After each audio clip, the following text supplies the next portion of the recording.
ድህነት የሚፈጠር የቻይልድ ትራውማ እንዳለ ታውቃላችሁ።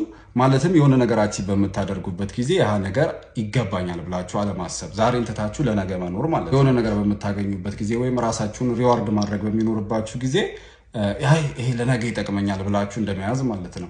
ፎር ኤግዛምፕል አሁን ሌላ ጊዜ ከምትለብሱት አለባበስ ለብሳችሁ ስትወጡ ወይም ከክራውዱ ጎልታችሁ በምትታዩበት ጊዜ ከናንተ በታች የለበሰን ሰው ስትመለከቱ የመሸማቀቅ ስሜት ይፈጠራል።